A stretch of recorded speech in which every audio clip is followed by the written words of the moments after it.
Hello, day 3 of my daily live stream. It looks like yesterday I missed a day, but I didn't. I just tried to actually stream it straight to YouTube, but I still have the streaming code set up to my other YouTube account, which I'm trying not to use for this, and then it didn't work anyway. It streamed like 17 seconds and then broke somehow, and then the software I use, OBS, I don't know, froze or something. So like it looked like it was still working, but it clearly wasn't actually streaming.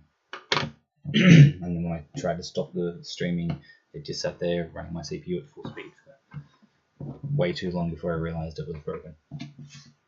So anyway, quick one today because I've got a lot to do. I, for some reason, sort of keep forgetting that I'm flying this afternoon to Kiev, so I have to get everything ready for that. I've got to pack, shower, of course, prepare. I've got to activate roaming on my phone, and I still need to complete. I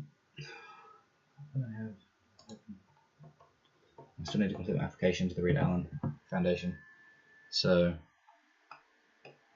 I've got to do all that.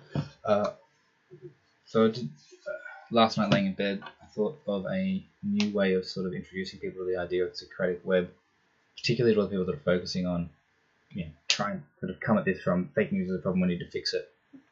Because I keep seeing people, when you come at it from that approach, when you go, there's a problem, what's the solution? Well, there's fake news. What we need to do is get rid of the fake news. We need to do, therefore, we need to identify what is fake news, or we need to identify what is true and untrue. And the thought pattern on that's like really obvious. How everyone ends up getting to the same conclusions, which are the conclusions I end up arguing are the wrong conclusions, that they create more problems than they solve, and blah. But because I can sort of see how everyone gets there, maybe I can use that in my explanation. I don't know. I'm rambling now. It's still, I got up early and I didn't get enough sleep, and tonight I won't get any sleep. That's gonna suck. The flight leaves at 11 PM and goes for 3 hours, and then I get into Ukraine at like 4:30 AM Ukraine time, and then go to a conference all day, so that's gonna be fun. Oh well.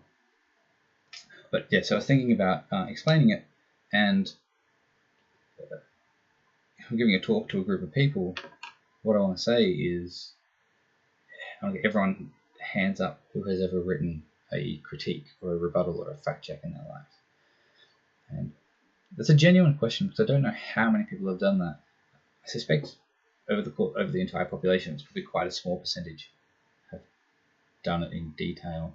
So I expect in the audiences that I'll be speaking to, probably a large percentage of people will have done it.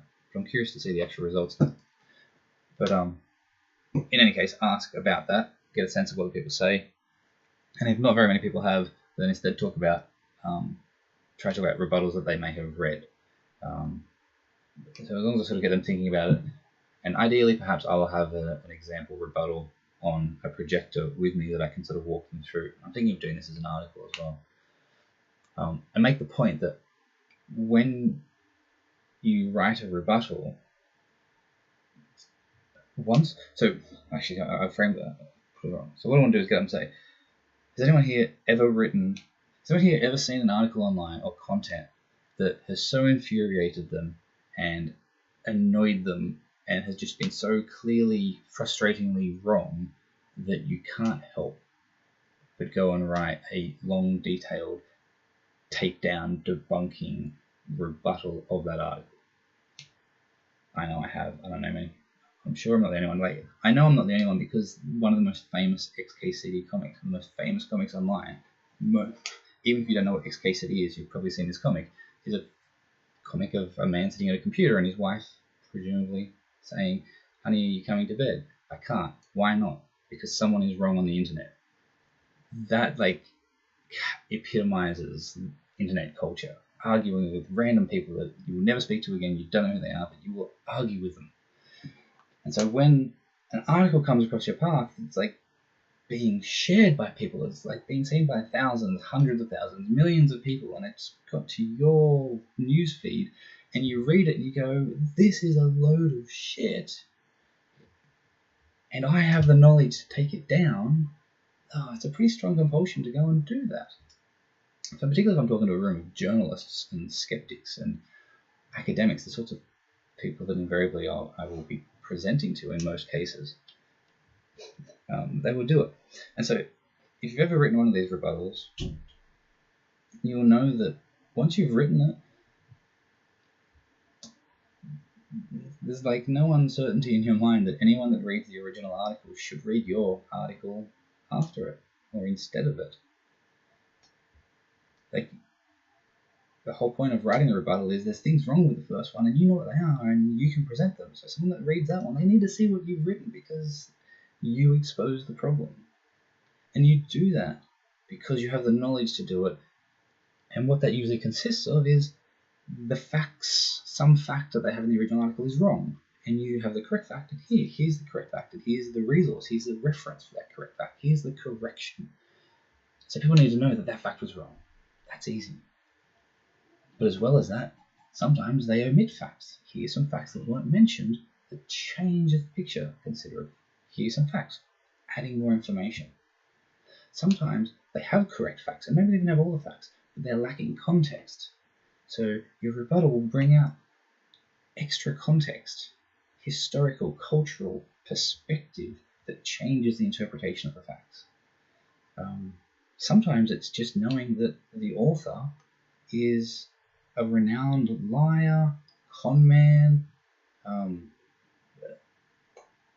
has a conflict of interest, so is being paid to do what they're doing, is known to be a troll, so likely doesn't believe what they're writing. There is, or even the website that publishes it is known as for all those reasons, or as a satirical website. So there is an assessment of the authors and the credibility of the author and the website, all these things. This is what we do when we write rebuttals. We go to that trouble as individuals, as authors, as writers, to put it all together in an article and go, look, the reason that this thing is wrong or bad or you shouldn't pay attention to it is for these reasons. And we contextualize, we correct, we reinterpret, we assess credibility. That's what debunkers, rebutters, critics, and fact checkers do. And we do it all the time. I don't mean like me, but I just mean the internet, the population. There's someone wrong on the internet, there's someone correcting it. It happens naturally. But it doesn't solve the problem, because when we write those rebuttals, we write them on our blogs, not on the article that is the problem. And that division between the two is the problem. The fact that people can't find the critiques and the rebuttals. But all these other solutions that everyone's working on, credibility, trust, accuracy, identifying truth and falseness, humans are doing that all the time anyway. We don't need automation and artificial intelligence and all these complex, sophisticated answers to solve those problems. And I'm not against doing it. I always have to have this caveat. It's like, I'm not against these solutions. They just aren't the solution. They are tools. They are things that we work on that have specific contexts. But the solution to the internet, the way that it works, the simplistic nature of it, that it's just a network of nodes connecting to allow exchange of information, it works because it's free and anyone can access anything. And when you understand that there's no stopping that fact, there's no stopping that without destroying the internet. As long as you want the internet, you've got to allow free access to information. And when you allow people free access to information, then they are free to find whatever they want and believe whatever they want. And again, you can't stop that without destroying the human race, like without destroying progress and the ability to allow ideas to conflict and to let the ideas sort themselves out. You can't stop that process without creating huge negative consequences. And so the solution to the problem is to allow this process that's happening anyway to happen and just organize it so that it is easy for people to follow the flow of information, to follow the ideas, to investigate in a structured, productive way. Whereas at the moment, people are free to investigate, but there's no structure and no guidance for them. So they end up just following the links that are presented to them. So they get their first article, which takes a particular perspective, and then the easiest, most sensible, most practical thing for them to do is, as they're reading, the links are there, they click on the links within the articles, which go to more articles that reinforce the perspective. All the articles will bring up ideas that they never heard of before, and then they'll Google those ideas, which of course will be ideas that are presented in a particular way, with particular language or phrasing, which therefore the Google results will give them back that version of events, that phrasing, that framing that the original contact point of this topic has presented to them, has put them in the frame of. And so that will still reinforce the initial conception. So the way the internet's set up now, it's just perfect for tapping into the core reality of our mind, which is confirmation bias. The internet amplifies who we are and creates feedback loops. So we just get more and more reinforced with our natures and who we are. And so the reality is humans are a tribal species. We have an us and them. And I think it's frightening to watch that being played out right now around the world stage. After what, 70 years ago, we watched it play out to unfortunate consequences in World War II. It does certainly feel like we're heading that way again. And it's really disappointing and terrifying to think that the internet could have a big part of that, because I am a techno-optimist and I like to believe in the power of connectedness and inflow of information and all this sort of thing. I'd like to think that makes the world better, but it does seem like at the moment, with an unstructured nature of it, allowing people to follow their natural whims and tendencies in this way that creates positive feedback loops, that a lot of positive comes out of it, but at the moment the negatives, the sorts of negatives that could lead to, if the positives and the negatives both have feedback loops and they're sort of becoming a runaway process, the positives, fantastic, is like rapid progress of technology, rapid increase in education of the world and knowledge, and anyone can learn quantum mechanics and programming and biology, whatever they want online. Like, this is amazing runaway tendency, but that doesn't stop the other runaway tendencies. And if we've got runaway tendencies of increasing us and themness and increasing division and increasing certainty based on ignorance, Dunning-Kruger effect, a little bit of information is very dangerous, and then people are allowed to positive feedback loop on their confidence in those beliefs, then unfortunately, well, it's basically a race. It's like, where are we going to get to first? Is the knowledge side of things and the education and the growth of capacity to solve problems and innovate and take the next step, to get to Mars, to invent nanotechnology and healing properties and things like that, the transhumanist utopian future. We're going to get there before we nuke the planet because of ideological division leading to all that warfare. At the moment, I think it feels like we're trending towards the war and destruction and hatred thing a bit faster. We're moving towards the solving of problems. So we need to do something to help end the feedbacking process, to put a dampener on that without stopping the free expression and exploration of ideas. Just a way to stop people from getting the small hint of a conspiracy, the small hint of something isn't right, even though, Pizzagate, oh my God, there's dens of children under the pizza joint and all the Democrats are having sex. It's like, yeah, that would be outrageous if it were true, but there's no evidence that it's true. That doesn't stop the conspiracies and the positive feedbacks, and every little hint becomes evidence for the people that believe it, because they're looking at it through a framework of looking for evidence and confirmation bias just makes it too easy. So there has to be some dampener in there. And I don't know, I think this way because I studied molecular biology, and it's amazing when you learn how these systems work, where in biology, you create a gene, it just starts making a protein. If it just started making a protein all the time, it would kill the organism because it would use all the resources to do this thing which it doesn't need to do non-stop.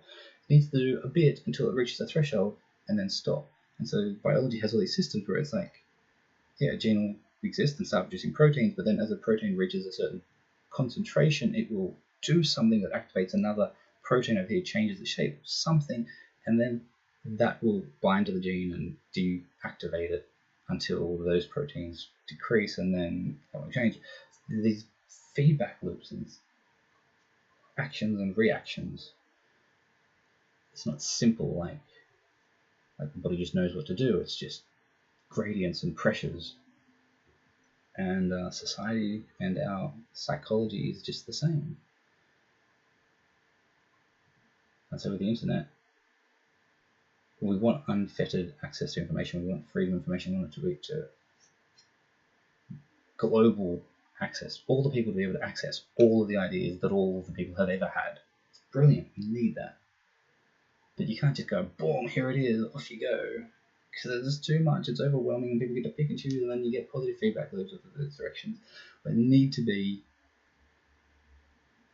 counter forces that help people direct that energy in constructive ways.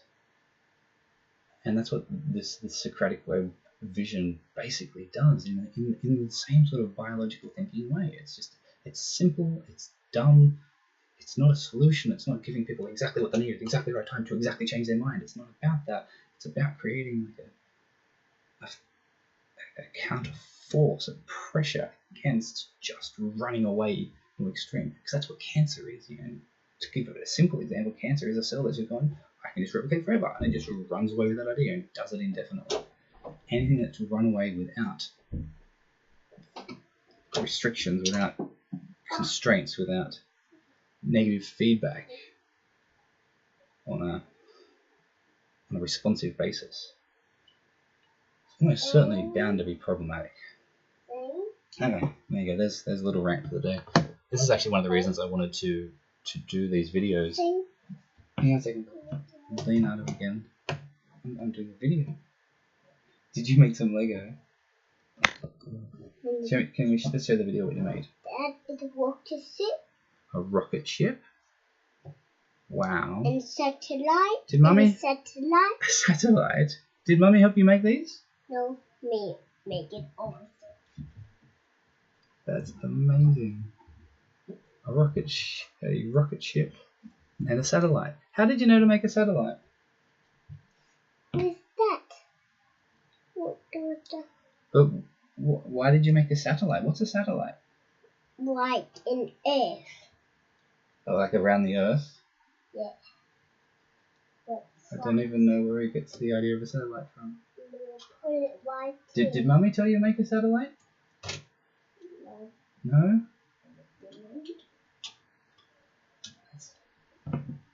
I like him. What are the glasses? The visors. Okay, that's really cool. That's my. It's one of the reasons I want to do these videos is because I have these thoughts all the time, and I do want to communicate them, and I need to practice expressing them and communicating them, and saying them out loud actually really helps me hear how they sound, so I can improve them, hopefully. Realize when I'm talking shit or when I'm making sense, or sometimes, in that free expression of ideas, you say a line where you go, oh, that's it, that's what I've been trying to say this whole time.